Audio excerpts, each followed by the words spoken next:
Seigneur Jésus-Christ vous bénisse richement. Je vous salue tous dans les noms puissants, les noms suffisants de notre Seigneur et le nom de notre Sauveur Jésus-Christ. Nous allons commencer par un mot de prière parce que nous ne voulons rien faire sans nous abandonner entre les mains du Seigneur. Bien-aimé Seigneur Jésus, toi notre Père, notre Seigneur et notre Roi, nous venons devant de toi, ô Dieu, avec des cœurs reconnaissants et des cœurs inclinés, pour premièrement élever ton nom, t'adorer Seigneur. Toi, Père bien-aimé, qui es l'époux de nos âmes, toi le plus beau d'entre 10 000 pour nous, Seigneur. Toi, Père, qui vaut plus que la vie pour nous, ô Dieu, et dont la bonté ne cesse de se renouveler chaque jour et chaque matin. Père, nous nous approchons de toi avec des cœurs remplis de reconnaissance. Reconnaissance parce que tu nous as aimés, la reconnaissance parce que tu nous as choisis, et la reconnaissance parce que tu nous as placés sur la terre afin de manifester notre élection. Nous te remercions parce que tu es venu avec la sémence du royaume et que tu as planté cela dans notre cœur. Père bien-aimé, tout ce que nous te demandons, Seigneur, c'est de nous laisser grandir dans ta présence, dans la présence de ces grands soleils de justice. Nous sommes, Père, autour de toi, afin que tu nous instruises, afin que tu nous façonnes et afin que tu puisses nous tailler, pour que, Seigneur, ô Dieu, chacun d'entre nous soit, Père bien-aimé, une fleur qui va s'ouvrir et qui va laisser s'exalter le parfait de Christ. Toi qui ne parles pas simplement en vain, Seigneur, viens, ô Dieu, toucher nos cœurs. Toi qui, ô Père bien-aimé, envoie ta parole, et cette parole amène la guérison et la délivrance, que cela soit notre partage en ce jour. Mets l'homme de côté, ô Dieu, et glorifie ton nom, quand nous te prions ceci humblement, au nom du Seigneur Jésus-Christ. Amen. Que Dieu vous bénisse encore richement. Nous allons prendre sans plus tarder nos Bibles, et nous allons lire dans Genèse au chapitre 15. C'est l'écriture que nous avons lue la dernière fois, le dimanche, et nous allons continuer là-dessus. Nous voulons parler aujourd'hui de l'alliance des grâces d'Abraham. Je suis dans Genèse 15, je commence au verset 9. Il est écrit, l'Éternel lui dit, prends une génisse de 3 ans, une chèvre de 3 ans, un bélier de 3 ans, une tourterelle et une jeune colombe. Abraham prit tous ces animaux, les coupa par les milieux, et mit chaque morceau l'un vis-à-vis de l'autre, mais il ne partagea point les oiseaux. Les oiseaux de proie s'abattirent sur les cadavres, et Abraham les chassa.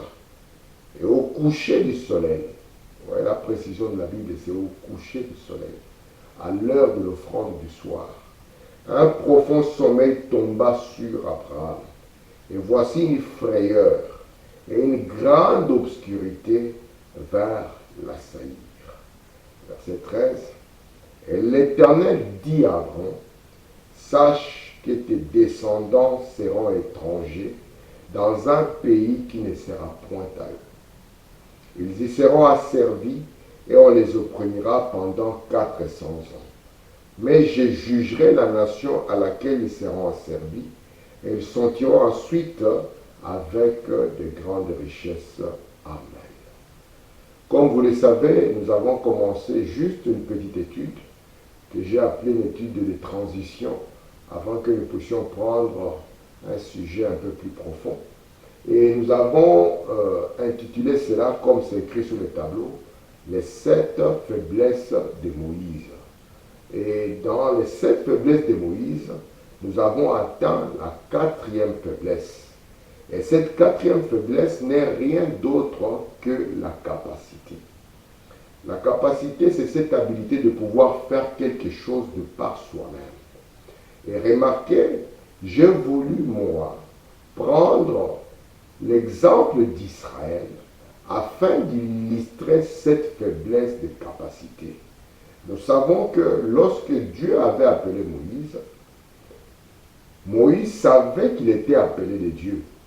Et pendant les 40 premières années de sa vie, surtout quand il a atteint 40 ans, il avait une confiance en lui-même. Il avait une confiance dans ses possibilités et dans ses capacités. dans ses habilités à être capable de produire quelque chose. Mais nous avons vu l'expérience que Moïse a connue et qui a amené Moïse à reconsidérer les choses.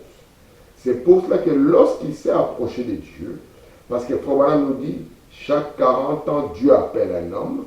Alors quand les 40 ans de plus sont arrivés, donc à l'âge de 80 ans, et que Dieu est venu l'appeler, parmi les choses qu'il a avancées pour montrer qu'il n'est pas l'homme de la situation, c'était la capacité. En réalité, si nous regardons les 7 faiblesses, nous verrons toujours ce mot capacité être relié à toutes.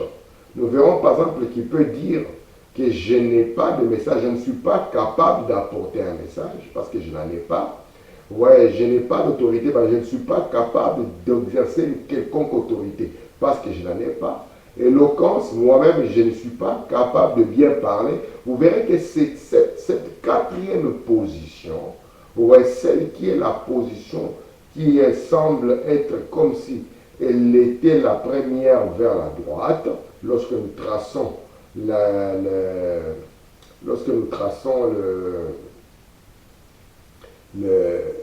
l'arbre, si je le prenais comme le chandelier, vous verrez que cette position du milieu, c'est une position qui porte le tout. Si je devais dessiner cela comme un chandelier, remarquez un peu, cela vient de me tomber à l'inspiration tout de suite. Si je devais dessiner cela comme un chandelier, nous verrons que nous avons une première faiblesse, une deuxième, une troisième, et puis nous avons une quatrième. Tandis que nous aurons une cinquième, une sixième et une septième. Et remarquez que si vous regardez ici, vous verrez que cette branche est la branche principale qui va porter les restes des choses. C'est pour cela que je ne voulais pas, moi, courir en essayant de vous apporter cette quatrième faiblesse qui n'est rien d'autre que la capacité. Parce que nous savons que lorsque Dieu est venu vers Moïse, remarquez, c'est là où le buisson ardent a brillé. Et le buisson ardent que nous avons vu dans les débuts de la première église, qui est l'église juive, c'est la même chose que nous allons voir au temps de la Pentecôte. La même chose, la même colonne de feu qui vient. Elle vient pour porter la lumière, afin de faire de nos faiblesses ici, de faire quoi? De faire cela une force parfaite. Et lorsque j'en arrive à cette quatrième faiblesse, je pense qu'il est de notre intérêt de nous y attarder, parce que les églises qui sont venues avant nous, les croyants qui sont arrivés avant nous, ceci a été pour eux une grande pierre d'achoppement. Remarquez maintenant ici, nous avons pris le peuple d'Israël. Et pour illustration, nous avons pris l'écriture de la Bible qui se trouve dans Exode au chapitre 19. Je vais commencer à lire, Frère Branham. Aujourd'hui, je vais rajouter juste une petite dose pour que le dimanche, nous puissions encore entrer en profondeur. Dans Il jura par lui-même, je suis au paragraphe 202. Frère Branham a prêché ceci le 12 décembre 1954. Il dit dans Exode 19, ce fut là la plus grande erreur jamais commise par Israël. Alors que la grâce avait déjà pourvu à leur salut. Il met quelque chose ici. Il introduit un mot qui est capital pour nous. Ce mot, c'est le mot grâce. Ouais. Et c'est pour ça que nous chantons grâce étonnante. Parce que c'est une grâce imméritée.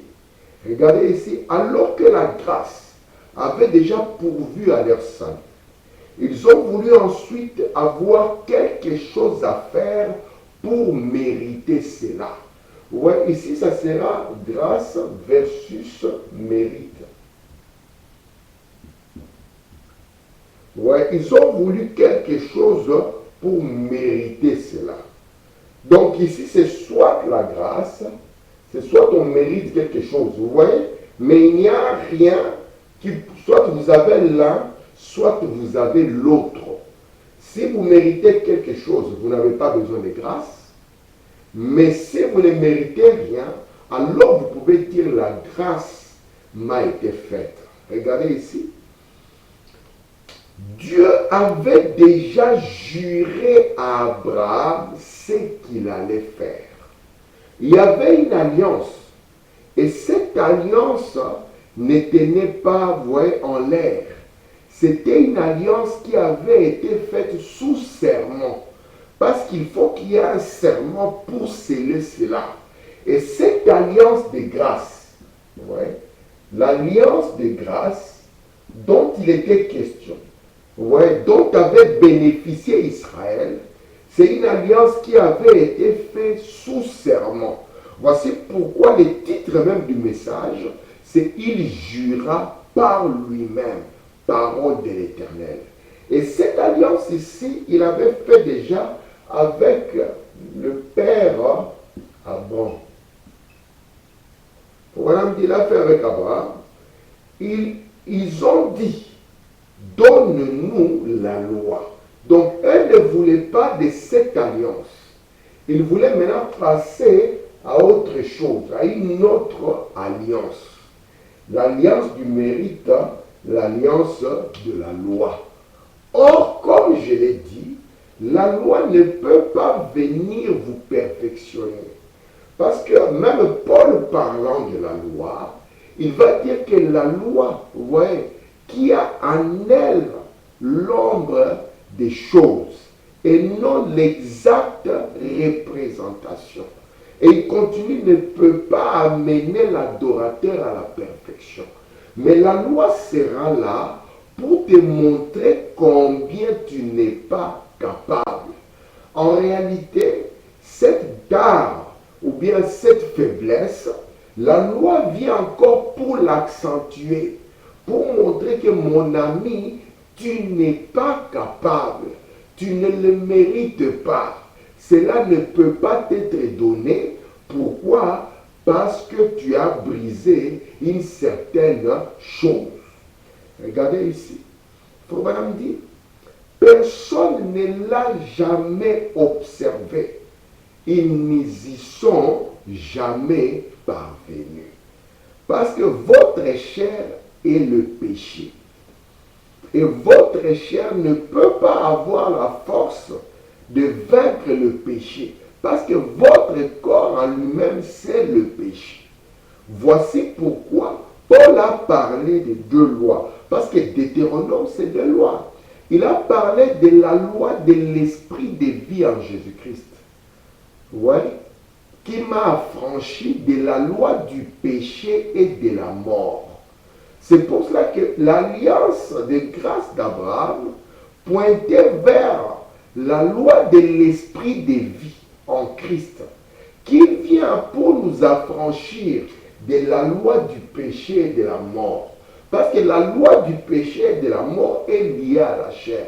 C'est pour ça que la mort et le péché, vous voyez, Frère Branham nous montre que c'est quoi? Le péché, la mort n'est qu'une conséquence du péché. C'est pour ça que dans notre chair, nous sommes morts. Et dans notre chair, nous ne pouvons pas échapper à la mort. Mais Dieu envoie une autre alliance. C'est pour cela que l'alliance d'Abraham, c'est l'alliance de la foi. C'est l'alliance de la promesse. Remarquez ici que les vrais enfants, parce qu'il a dit Abraham et sa postérité après lui. Et vous verrez que les vrais enfants d'Abraham ne sont pas les enfants de la chair. Parce que les enfants de la chair sont liés à la loi du péché et de la mort. Mais ici, les vrais enfants d'Abraham sont les enfants de la promesse. Et les enfants de la promesse ont été vivifiés par la loi de l'esprit de vie en Christ. Regardez ici. Dans l'Église choisissant la loi au lieu de la grâce, que Frère Branham a prêché le 16 mars 61, paragraphe 14. La plus grave erreur qu'Israël ait jamais commise, c'était quand ils ont renoncé à la grâce et qu'ils ont accepté la loi. C'est pour ça que j'ai dit contre. Soit vous êtes d'un côté, soit vous avez l'autre côté. Et Israël, quand Dieu l'a appelé pour être une église, Dieu avait déjà une alliance établie. C'était une alliance de grâce. c'était la loi de l'esprit de vie. Mais eux, ils ont rejeté cela. Ils ont voulu une autre alliance. Ils ont voulu une autre loi. C'est pour cela qu'ici, maintenant, ils cherchaient le mérite, oubliant que ce qui vient de la chair, c'est Ève et Satan. Et il y a une loi qui régit cela. C'est la loi du péché et de la mort. Et ils ont choisi maintenant quelque chose qui va simplement pointer combien ils sont incapables. Regardez ici. C'est quand ils ont renoncé à la grâce et qu'ils ont accepté la loi. Il a commis sa plus grave erreur dans Exode 19. C'était l'une des erreurs fatales qu'Israël ait commise. L'alliance que Dieu avait faite avec Abraham était entièrement la grâce. Cette alliance ici d'Abraham, c'était rien d'autre que la grâce. Je continue. Et la grâce avait pourvu pour eux à un libérateur, à un prophète, à un agneau de sacrifice. Israël n'avait rien fait pour mériter que Moïse naisse. Ils étaient là, mais Dieu, selon Exode 2, s'est souvenu d'eux. Pourquoi? À cause de ce qu'il avait juré à Abraham. Et cette grâce qui était venue vers Abraham, la même grâce est revenue vers eux. De la même manière qu'il est venu sortir Abraham de Babylone par la grâce, il est venu aussi par la même grâce sortir Israël de l'Égypte afin d'en faire une grande nation. De la même manière, parce que la manière de faire de Dieu, lorsqu'il vous donne un père, un prophète, il faut que vous puissiez marcher dans la même expérience. Et quelle a été l'expérience d'Abraham? C'est que Dieu est venu le sortir d'une nation.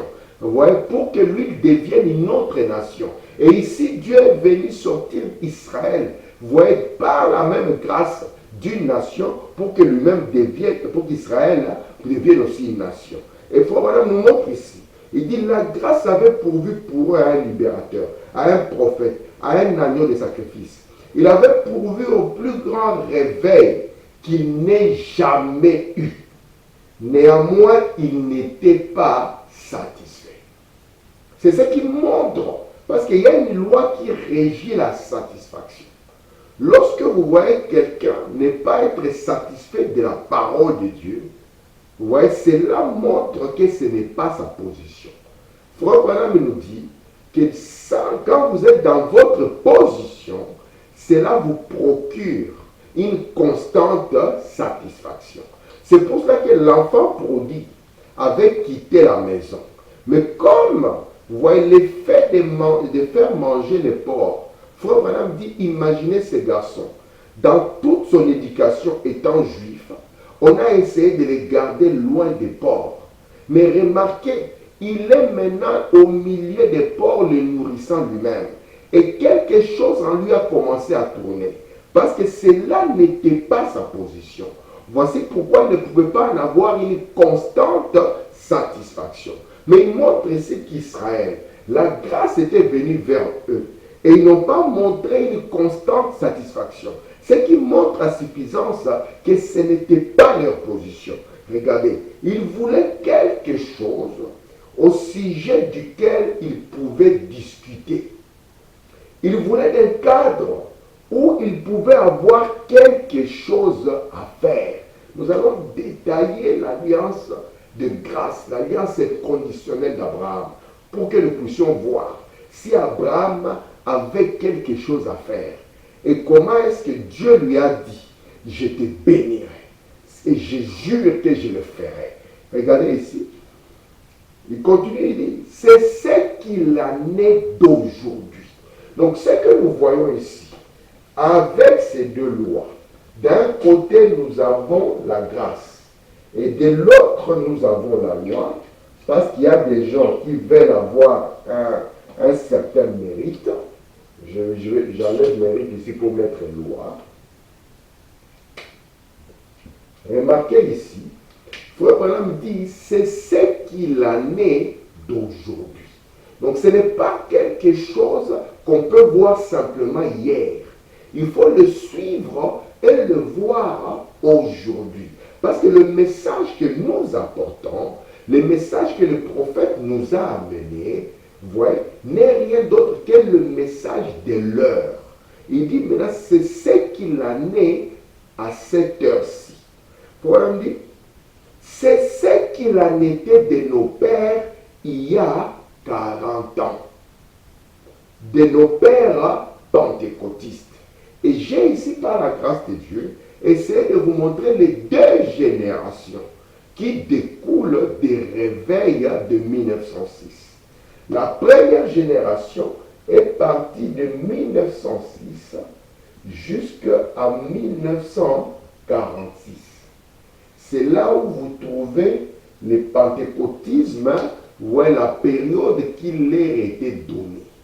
Et Frère Branham me dit, c'est ce qu'il en était de nos pères il y a 40 ans. Dans ces 40 ans ici, Dieu attendait de leur donner le pays. Dieu attendait de les amener dans la pleine rédemption.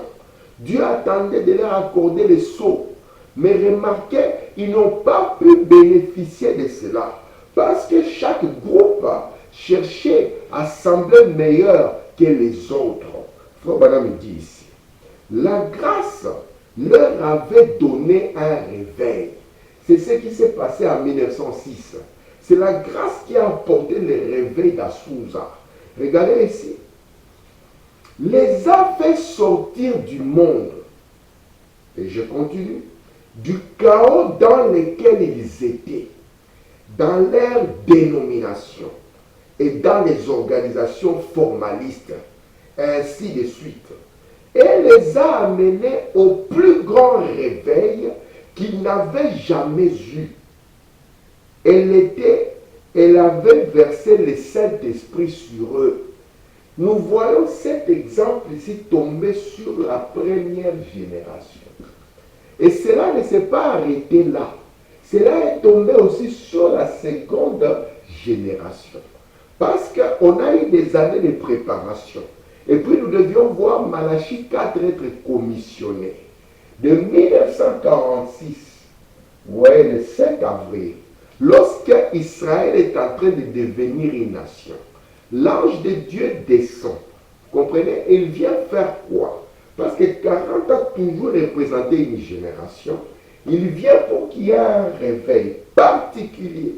Il l'envoie avec ouais, le don de guérison pour le monde entier, afin que les gens puissent sortir du chaos, des dénominations, et qu'ils puissent entrer dans le Christ vivant.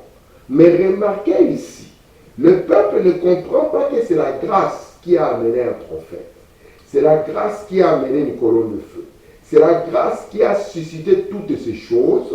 Ils en arrivent au point où ils veulent avoir aussi quelque chose à faire dans l'affaire. Où ils pensent que c'est parce qu'ils font ceci, qu'ils font ces rituels, qu'ils font cela, qu'ils méritent l'amour de Dieu. Frère Branham me dit ici, écoutez, ainsi de suite, les avait amenés au plus grand réveil qu'ils n'avaient jamais eu. Parce que ce ministère qui vient ici, en 1946, c'est le plus grand depuis Enoch jusqu'à nos jours. Pour nous amener le plus grand réveil qu'il n'y aura. Donc après ce réveil, il n'y en aura plus jamais de pareil. Il dit, écoutez, je continue paragraphe 15. Et il les avait remplis de l'esprit. Ils chantaient et dansaient dans l'esprit. Passaient un temps merveilleux. Mais ils ne s'étaient jamais doutés qu'ils étaient toutes ces années loin de la pleine promesse. Lorsqu'Israël est sorti, que les Égyptiens ont été engloutis, Israël ne savait pas que 40 années étaient encore là. Israël ne se doutait pas de cela. Frère Branham me dit ici, à Souda Street, ils ont vu le Saint-Esprit descendre sur eux. Ils ont parlé en langue. Ils ne comprenaient pas que ce n'était pas encore, ils étaient loin de la pleine promesse. Ce temps ici, c'est le temps du message. Ouais, c'est le temps du message. Et beaucoup de gens dans cette deuxième période ont commis la même erreur. Parce que simplement ils ont connu une doctrine. Parce que simplement ils ont une expérience. Vous voyez, et ils ne comprennent pas encore qu'ils n'ont pas atteint la pleine promesse. Pour lui dire, mais comme il en était d'Israël naturel, ainsi en est-il d'Israël spirituel. Nous sommes des Israélites parce que nous sommes la postérité d'Abraham. Israël, ce n'est pas celui qui est dans la chair. Il revient ici à la loi de la mort. Israël, ce n'est pas celui qui est dans la chair, écoutez, mais c'est lui qui est de l'esprit. Étant mort en Christ, nous devenons la postérité d'Abraham et nous sommes héritiers avec Abraham selon la promesse. Abraham n'était pas un juif, Abraham était un gentil, venu du pays des Chaldéens, de la ville dure. C'était absolument un gentil. Remarquez, il montre que cette alliance, c'est pour ça que nous les gentils, nous pouvons bien le comprendre. Nous n'avons même pas d'alliance, nous n'avons même pas de loi, nous n'avons rien qui était dirigé vers nous. C'est pour ça que nous ne pouvons pas dire que nous avons quelque chose sur lequel nous accrocher à part la grâce. Remarquez ici dans Hébreux chapitre 6, deuxième partie, paragraphe 394. Or, Abraham a reçu une alliance sans aucun mérite du tout. L'alliance a été conclue avec Abraham. C'est absolument la grâce en tout et pour tout. Remarquez ici, 1906-1946, la grâce de Dieu est venue au milieu des pentecôtistes sous la forme d'un prophète. Ils ont rejeté cela. Ils voulaient quelque chose pour montrer qu'ils sont meilleurs. Ils voulaient quelque chose pour montrer qu'ils ne veulent pas la visitation de Dieu. Alors qu'est-ce que Dieu a fait? Il a jeté cette première génération de batailleurs. Et il voulait avoir quelque chose sur lequel discuter. Dieu les a mis de côté. Il a pris cette deuxième génération. Hein, parce que cette deuxième génération, c'est la clôture de tout. Parce qu'il a dit, depuis le temps où Israël est devenu une nation. Remarquez, depuis le temps où Israël est devenu une nation. Et il montre que la même nuit où Israël est devenu une nation, Dieu l'a envoyé avec un réveil pour le monde entier. Et vous allez, vous devez compter 40 ans. Quelque part dans cet intervalle, il faut que le Seigneur revienne. C'est pour ça que vous allez voir quelque part dans cet intervalle la manifestation du Fils de l'homme et puis la descente de la pierre de fête. Et cette pierre de fête, lorsqu'elle descend, elle crie encore grâce, grâce, grâce pour elle. Pourquoi? Pour confirmer l'alliance de grâce d'Abraham. Frère Branham me dit ceci, écoutez, c'est absolument la grâce en tout et pour tout. Abraham n'était pas le meilleur homme. Il n'était pas un saint. Il n'était qu'un homme ordinaire. Mais Dieu, par l'élection, vous voyez, parce que le mot grâce ici nous introduit dans une profondeur. Dans quelle profondeur? Dans la profondeur de l'élection. Écoutez, Abraham, par l'élection, il a choisi Abraham. C'est parce que Dieu l'avait élu. Ce n'est pas qu'Abraham l'avait voulu ou qu'Abraham avait fait quelque chose ou qu'il était un homme bon, car il n'avait absolument pas de mérite du tout. Mais c'était le choix de Dieu. Tout ce que nous sommes, nous ne sommes par la grâce de Dieu. Tout ce que nous sommes, c'est par l'élection de Dieu. Tout ce que nous sommes, c'est par le choix de Dieu. Voici pourquoi, dans cette deuxième partie ici, malheur à ceux-là qui voudront choisir la loi de la mort, parce qu'ils vont finir dans un chaos qui sera la même proportion que le grand réveil que nous avons eu. Regardez ici. Or, Hébreux chapitre 6, deuxième partie, paragraphe 324. Abraham a reçu cette alliance sans aucun mérite du tout. L'alliance a été conclue avec Abraham. C'est absolument la grâce en tout et pour tout. Amen. Frère Branham dit, Abraham n'était pas le meilleur homme. Il n'était pas un saint. Alléluia.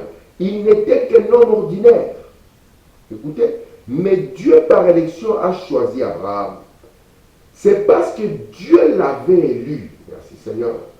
Ce n'est pas qu'Abraham l'avait voulu ou qu'Abraham avait fait quelque chose, ou qu'il était un homme bon, car il n'avait absolument pas de mérite.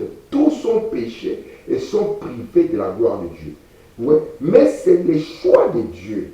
Dieu avait choisi Abraham. Écoutez la suite. Je prends ici dans l'alliance inconditionnelle.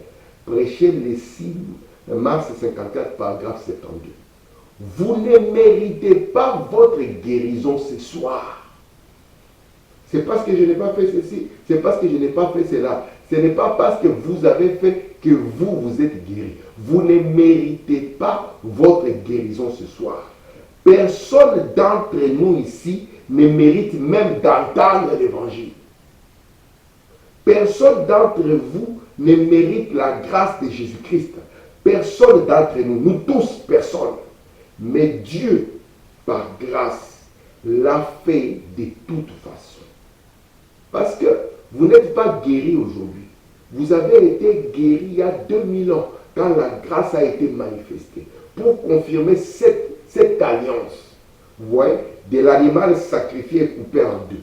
Regardez ici. Personne d'entre vous ne mérite sa guérison. Chacun de vous devrait mourir. Moi aussi, nous tous, nous n'avons pas mérité de vivre sur terre. C'est vrai. Maintenant, regardez, je prends Exode 2, l'écriture. Je vais lire le verset 23, 24 à 25.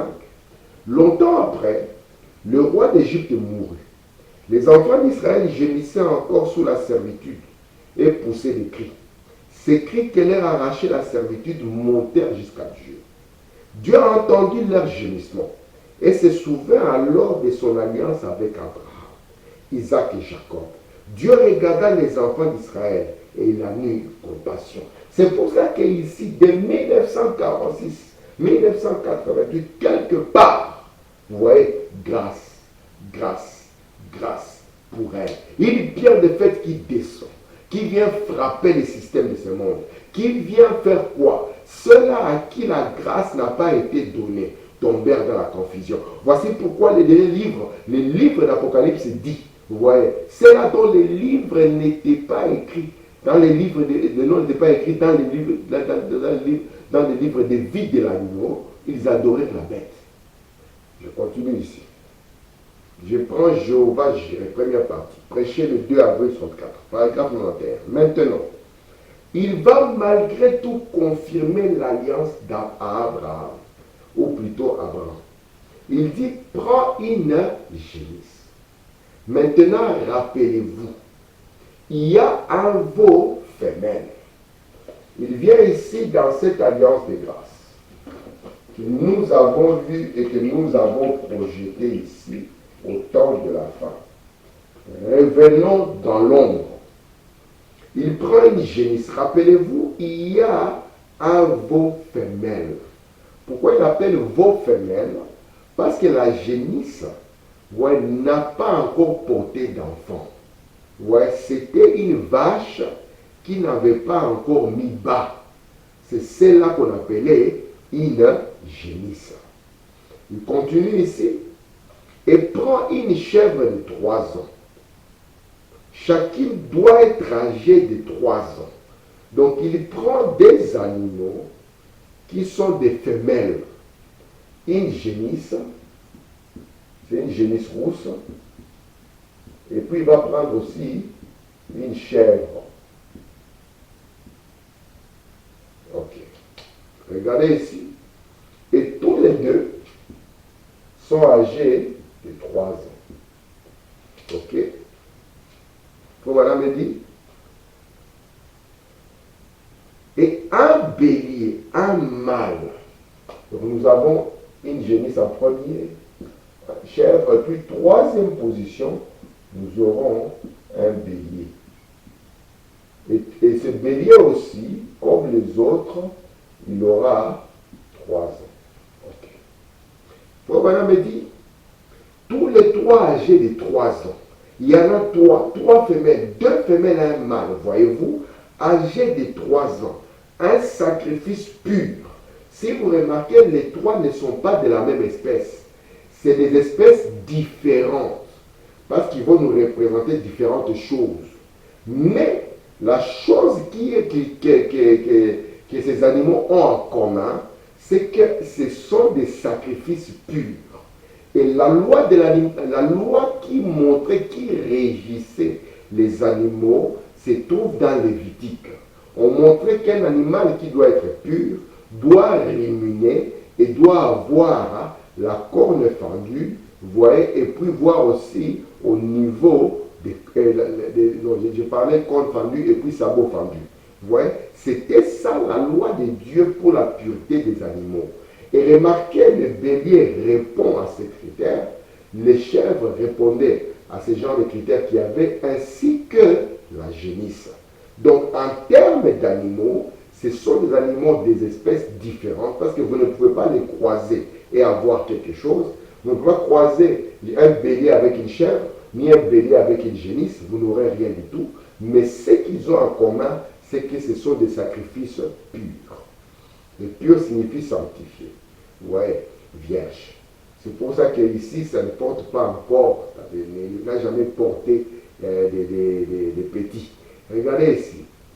Frère Branham me dit, si vous observez attentivement, chacune de ces choses ici constitue un signe.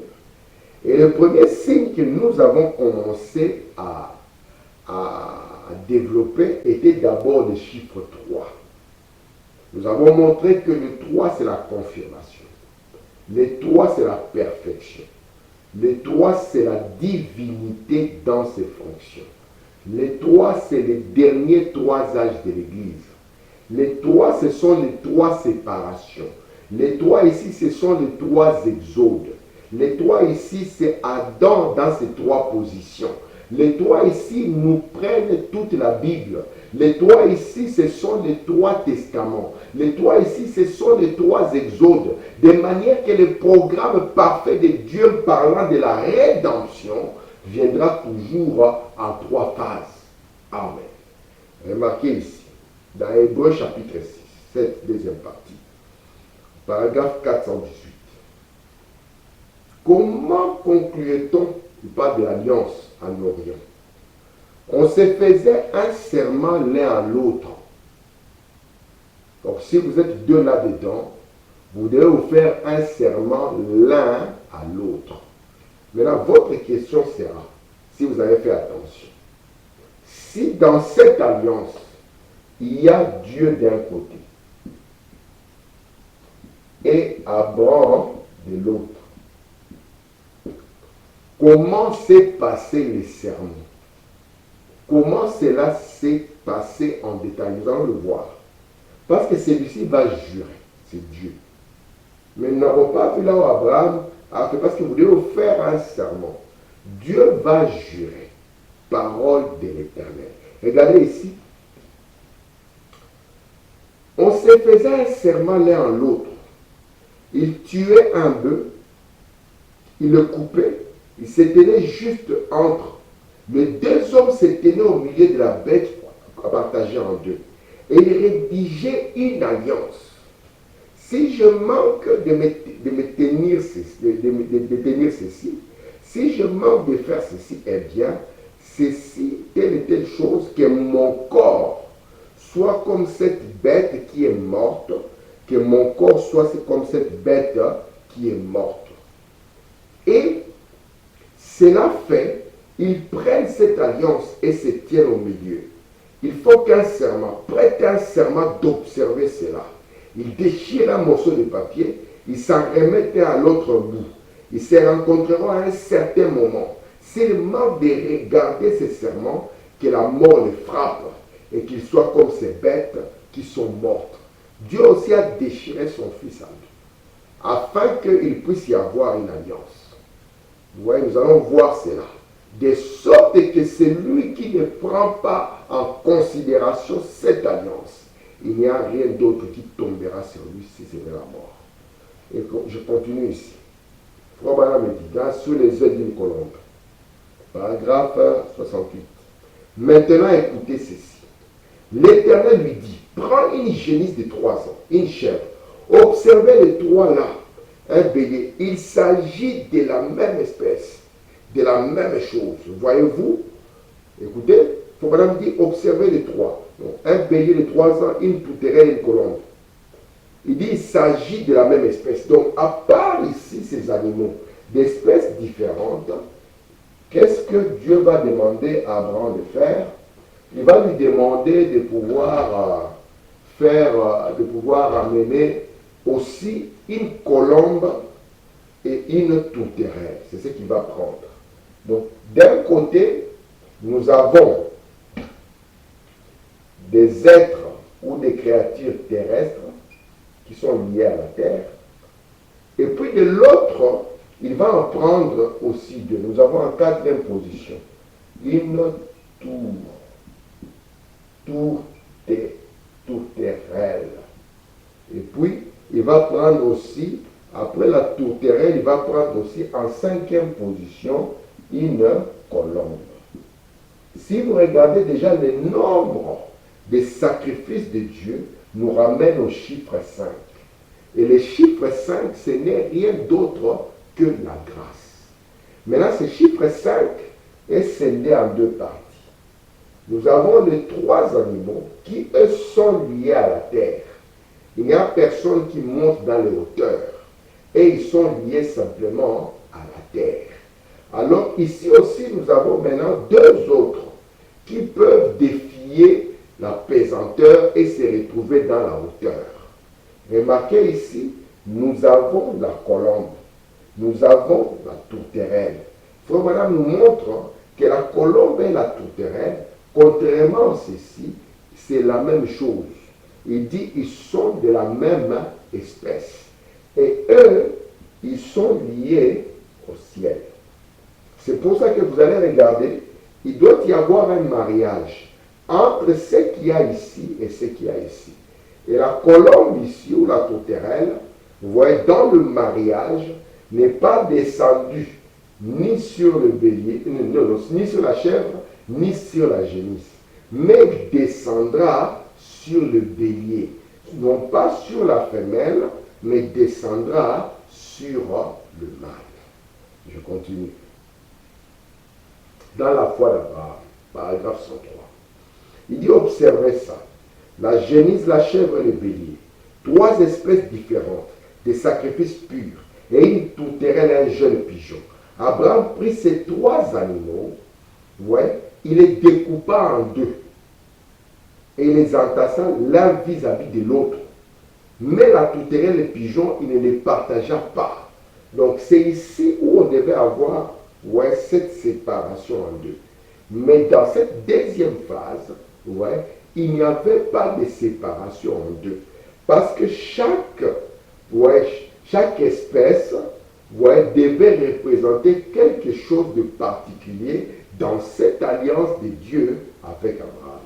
Nous allons y arriver. Frère Madame dit ici. Il dit ici, regardez.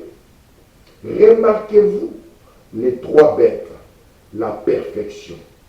L'agneau, la chèvre, c'est un sacrifice parfait.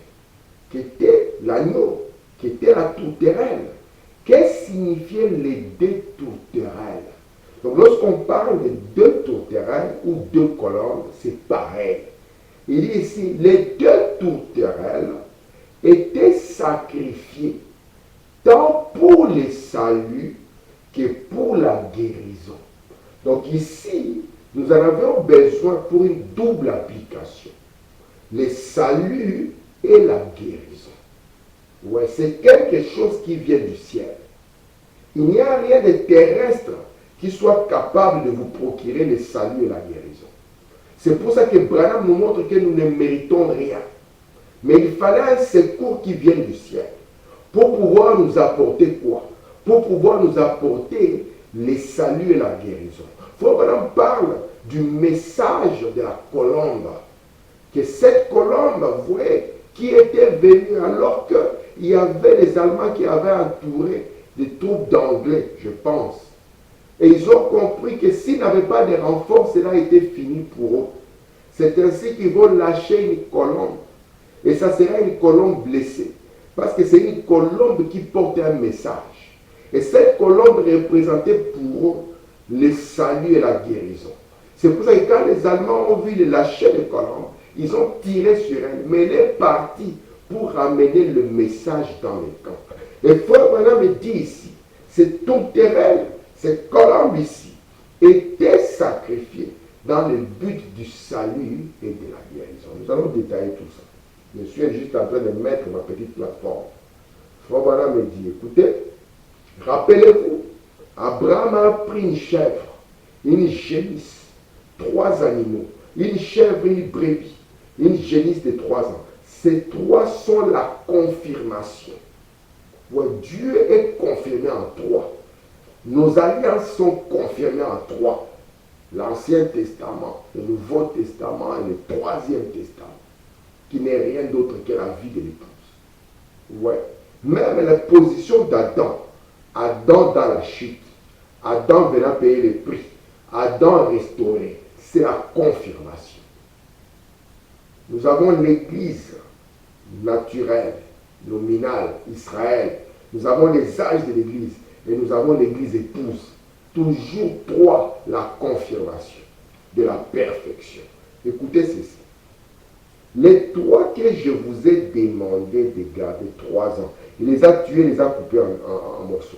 On prenait ces sacrifices, on les immolait. 3 sacrifices représentaient cette fois-ci 3 races.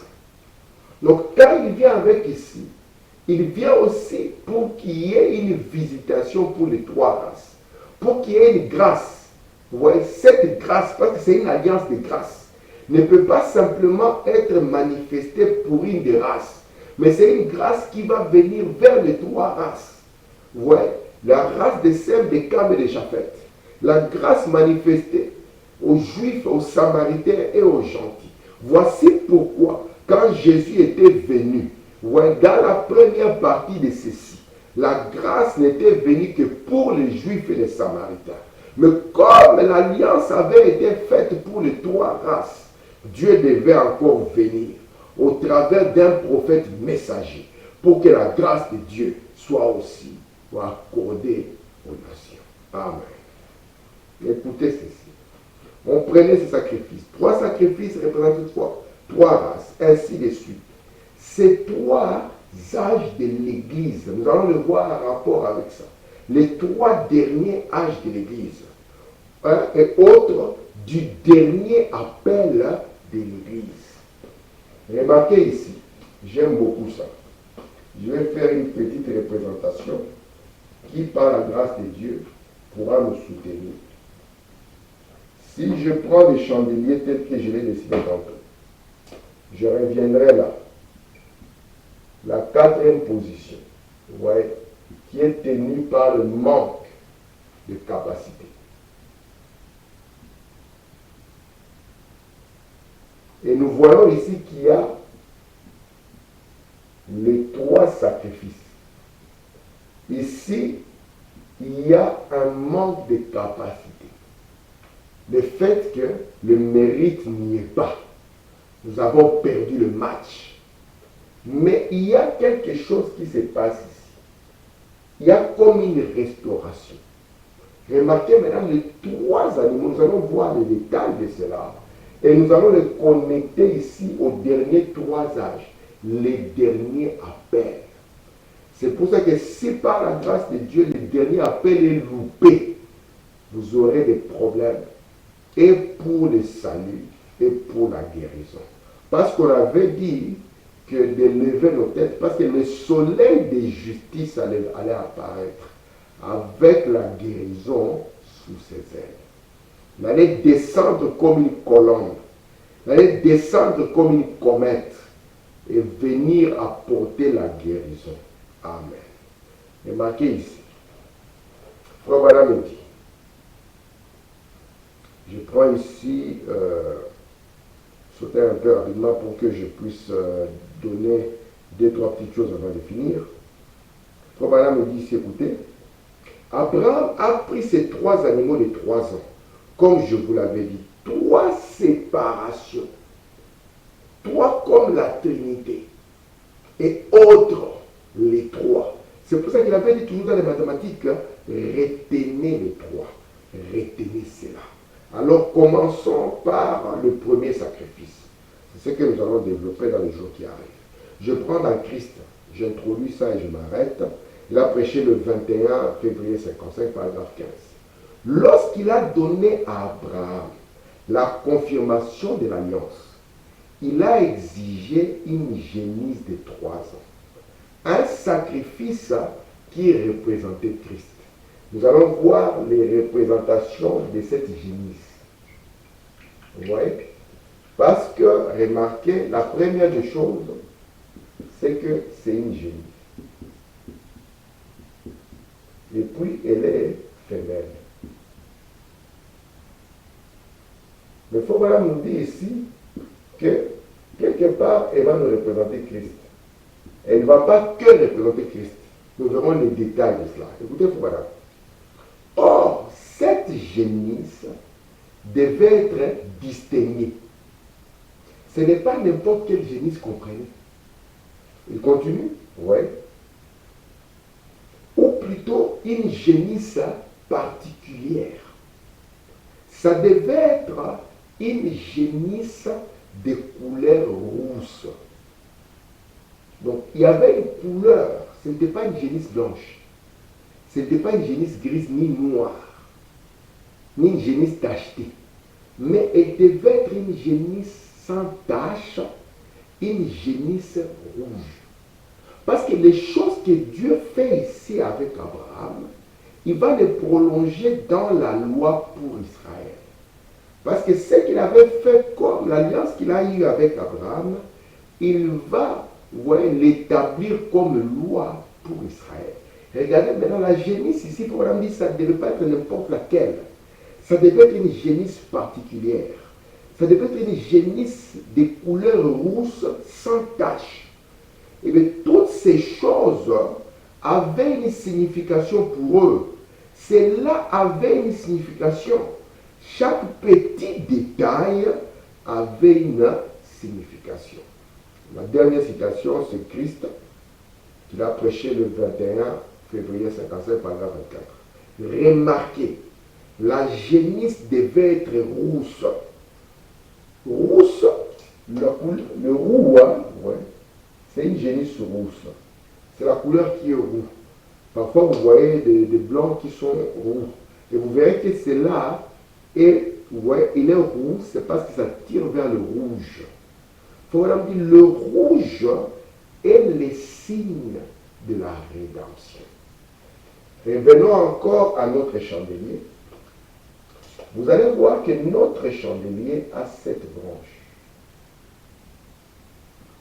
Et lorsque Dieu voulait établir les signes de son alliance, et qu'il l'a fait avec Noé et avec la terre, lorsque nous quittons le monde d'Adam pour entrer dans le monde après le déluge, passant du monde antédiluvien au monde du déluge, nous verrons que Dieu a établi dans le ciel l'arc-en-ciel. Et la première couleur de l'arc-en-ciel n'est rien d'autre que la couleur rouge. Et tout sera maintenant une déclinaison du rouge. Remarquez, le rouge est le signe de la rédemption. Avez-vous déjà remarqué que dans la Bible, nos péchés sont représentés comme étant écarlate rouge? Donc on dirait que cette génisse, on dirait que c'est une femelle qui est couverte de sang. Et Paul nous dit, pourquoi le rouge? Parce que la Bible, lorsqu'elle veut montrer la couleur liée au péché, ouais, il montre que rouge est la couleur liée au péché. Et Paul nous dit, vous voyez maintenant que la couleur rouge a un sens. C'est pour cela que Dieu a exigé que ça soit la couleur rouge. Parce que le rouge, vu dans le rouge, nous donnera du blanc. Et ici, par la grâce de Dieu, nous allons prendre le temps de développer un peu cette chemise, de voir les différentes représentations et de lier cela aux âges de l'Église pour que nous puissions comprendre que soit nous sommes dans la grâce, soit nous sommes dans la loi. Mais la loi de l'esprit de vie en Jésus-Christ m'a affranchi de la loi du péché et de la mort. Que le Seigneur vous bénisse. Shalom.